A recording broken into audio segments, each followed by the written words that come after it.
اللہ کے لیے فرمایا کہ تمہارا رب بہت حیا والا ہے.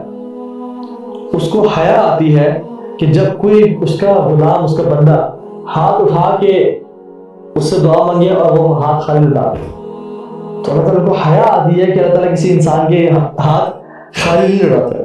وہ بڑی بزرگی و حیا والے ہیں. امیجن کریں ایک فقیر شخص آپ سے آجزی سے ہاتھ اٹھا کے مانگ رہا ہے. ہم جو کہ خود فقیر ہیں اور غریب ہیں اور بالکل نکارے ہیں، نہ ایمان نہ کچھ ہے ہمیں، ہم بھی ترس آئے تو ہم کچھ نہ کچھ دے دیتے ہیں اسے کہ اس نے ہاتھ پھیلایا ہے انسان نے. تو جو مالک الملک اور بادشاہوں کا بادشاہ ہے اور اسے خزانے اتنے کہ اندازے ہی کوئی نہیں، اس سے جب اللہ کوئی انسان ہاتھ پھیلا دعا مانگے تو اللہ کی بھی نے کہا کہ اللہ کو حیا آتی ہے کہ وہ ہاتھوں خالی اٹھاتے ہیں، تو اس لیے وہ خالی نہیں اٹھاتے اور اس کو لازمی کوششوں میں دیتے ہیں. اور اللہ کے وسلم اپنے ہاتھوں کو اپنے کندھوں کے برابر اٹھاتے ہیں اور اپنے ہاتھوں کی ڈائریکشن بھی وہ اپنے چہرے کی طرف کرتے ہیں. His palm hand used to face his face. ٹھیک ہے صلی اللہ علیہ وسلم.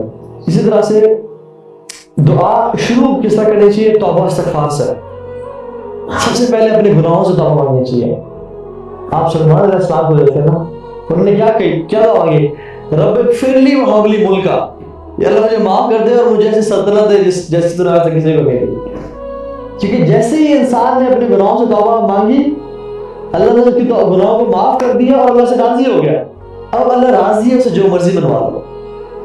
اور فوراً سے اللہ سبحانہ نے کیا دعا کی؟ اللہ مجھے معاف کر دے رب اغفر لی. اور پھر دعا اللہ کی شان. اللہ سبحانہ دیکھیں ایک شخص ہے، وہ کسی لاکھ پتی سے کچھ مانگتا ہے تو وہ لاکھ میں کچھ تھوڑا مانگے گا، لیکن ایک شخص جو کہ پریزیڈنٹ کے پاس ہے، جس کے پاس جو بہت رچ بھی ہے، اس کے بزنس بھی ہے، سب کچھ ہے اس کے پاس، تو وہ کہ مجھے میرے ادارے کے لیے 20 روپے چاہیے مجھے. سو شرم نہیں ہے کہ کس سے مانگ رہا ہوں نا. تو جتنا انسان کا اسٹیچر ہوتا ہے اتنی بڑی دعا مانگنی چاہیے. کسی بادشاہ کے پاس آپ جائیں کہ مجھے 200 روپے چاہیے تھے، میں آپ کے پاس لے آیا، انسان مناسب لگتا. تو جب اللہ رب العالمین کے سامنے انسان دعا مانگے، اور تو چھوٹی چھوٹی دعا بھی مانگنی چاہیے اللہ کے سامنے، کیونکہ وہ ہر چیز کو پورا کرنے والا ہے، کیونکہ ہم اسی کے محتاج ہیں.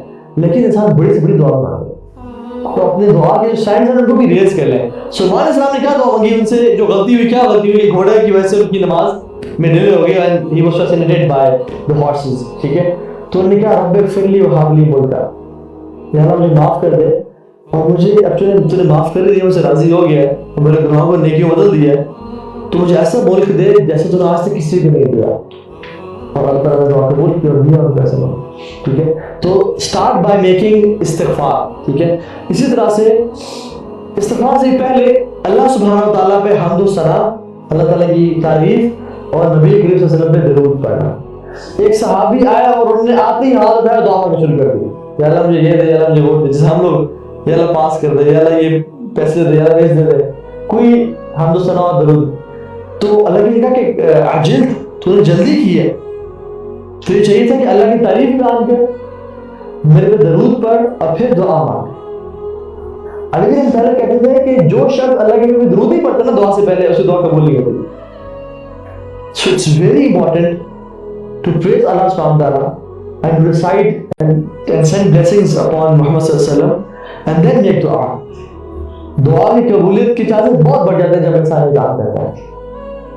اور اللہ کی تعریف بہت ساری دعائیں ہیں، ابھی ہم آگے ذکر کرتے ہیں، چل میں بھی بتا دوں انشاءاللہ. ٹھیک ہے کہ اللہ تعالیٰ کی تعریف بیان کریں. اسی طرح سے نیور سے کہ اللہ اگر آپ چاہیں تو یہ قبول کر لیں. کبھی نہ کہ اللہ مجھے اگر آپ چاہیں تو یہ قبول کر لیں، کبھی ایسا نہ کہیں. کیونکہ حدیث میں آتا ہے کہ کوئی شخص اللہ تعالیٰ کو مجبور تو کر نہیں سکتا. تو کیسا تھا کہ اللہ اگر آپ نہ بھی چاہیں تو بھی دینا آپ نے. کوئی شخص اللہ کو مجبور نہیں کر سکتا. اللہ تعالیٰ جو چاہتے ہیں خود کرتے ہیں. تو ڈونٹ سے کہ اگر آپ چاہیں تو قبول کر لیں، یا دعا کرتے ہوئے انشاءاللہ نہیں بولنا چاہیے.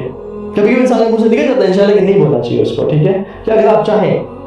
دعا کیسے مانگنا چاہیے؟ ادعوا اللہ وانتم موقنون بالاجابہ. دعا اس طرح مانگو کہ تمہیں یقین ہو وہ قبول ہوگی. اللہ نے خود فرمایا، حدیث ہے کہ دعا تم اس طرح مانگو کہ جس طرح تمہیں سچے دل سے یقین ہو کہ وہ قبول ہونی ہوگی، لازمی ہوگی. اور اللہ تعالیٰ خود کہتے ہیں کہ انا عند ظن عبدی بی، میں اپنے بندے کے گمان کے مطابق ہوں، جس طرح مجھ سے وہ گمان کرتا ہے. اور ایک اور چیز بات ہے، اللہ غافل دل سے دعا کبھی قبول نہیں کرتا ہے. ٹھیک ہے، تو یہ چیز اسی طرح سے اللہ کے نبی صلی اللہ علیہ وسلم دعا مانگتے ہوئے ریپیٹیشن کرتے ہیں، کیونکہ وہ کہتے ہیں کہ اس پہ تکرار کرو، ریپیٹڈلی پڑھو، کیونکہ تم اللہ سے دعا مانگتے ہو۔ رسول اللہ صلی اللہ علیہ وسلم جب بھی کوئی سوال کرتے تو ریپیٹڈلی کرتے ہیں، 3 دفعہ کرتے ہیں، یا جب بھی کوئی اللہ تعالیٰ کی سے کوئی کی حمد و ثنا اور تعریف بیان کرتے اور کچھ مانگنا چاہتے تو اس کو ریپیٹڈلی کرتے، جس کی وجہ سے انسان میں عاجزی اور انکساری بھی بڑھتی ہے اور اللہ تعالیٰ کو بھی یہ چیز پسند ہے، ٹھیک ہے۔ غافل ہارٹ میں ایک اور یقین سے مانگنی چاہیے، میں نے آپ کو حدیث بتا دی، ادعوا اللہ وانتم موقنون بالاجابہ، کہ تم اس طرح مانگو جس طرح تمہیں ایک یقین ہو۔ اسی طرح سے رسول صلی اللہ علیہ وسلم اکثر رو کے دعا مانگتے ہیں، رو کے دعا مانگنا بھی اس کی قبولیت بہت بڑھا دیتا ہے۔ ایک حدیث میں آتا ہے کہ رسول اللہ صلی اللہ علیہ وسلم بیٹھے ہوئے تھے اور اس صحابہ کے پاس بیٹھے ہوئے، اور یہ ان کے آخری دنوں کی بات ہے، تو انہوں نے کہا، صحابہ بیٹھے ہوئے نے کہا کہ ابراہیم علیہ السلام نے دعا مانگی کہ ربی انہن اضللن کثیر من الناس فمن تبعنی فإنہ منی ومن عصانی فإنک انت الغفور الرحیم۔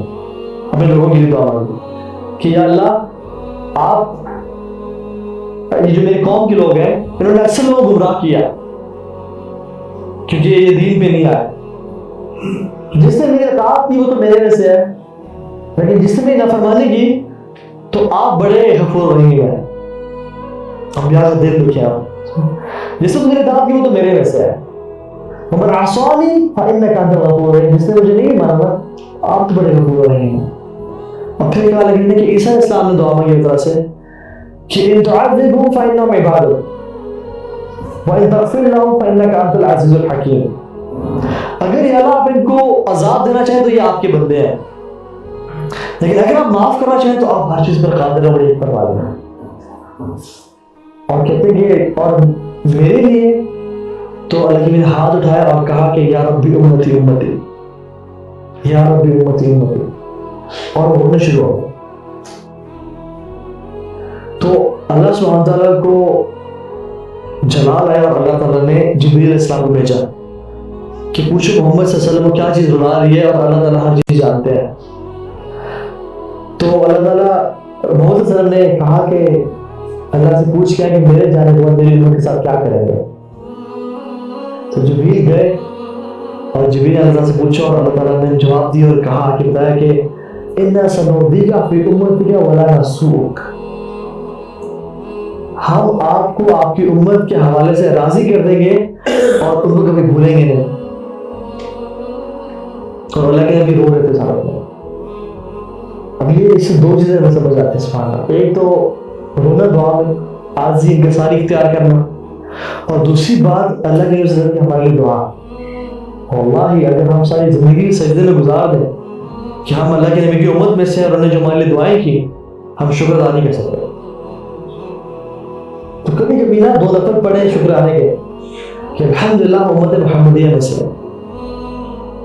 جن کی تعریف، جن کی عظمت، جن کا پاک ہونا اللہ تعالیٰ نے خود بیان کیا،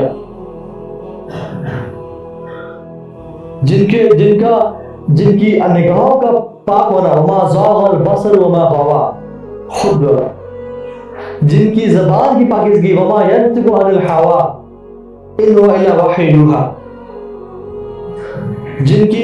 جن کا جو ہے جلسہ اور جن کی پریزنس اللہ تعالیٰ نے پاک کرا دی، جن کی امت کے بارے میں کہا کہ کنتم خیر امت اخرجت للناس۔ تو محمد صلی اللہ علیہ وسلم یہ وہ ہستی ہیں کہ جنہوں نے ہمارے لیے دعائیں کی، اور اللہ تعالیٰ نے کہا کہ انا سنرضیک فی امتک ولا نسوء، ہم آپ کو راضی کر دیں گے آپ کی امت کے معاملے میں، اور ہم ان کو بھولیں گے نہیں، ہم ان کو بھلائیں گے نہیں۔ اور یہی وجہ ہے کہ آج ہم اتنے گناہوں میں ہیں، لیکن ہمیں بندر و خنزیر نہیں بنایا جا رہا، ہمیں تباہ نہیں کیا جا رہا۔ یہ رسول اللہ صلی اللہ علیہ وسلم کی دعائیں ہیں۔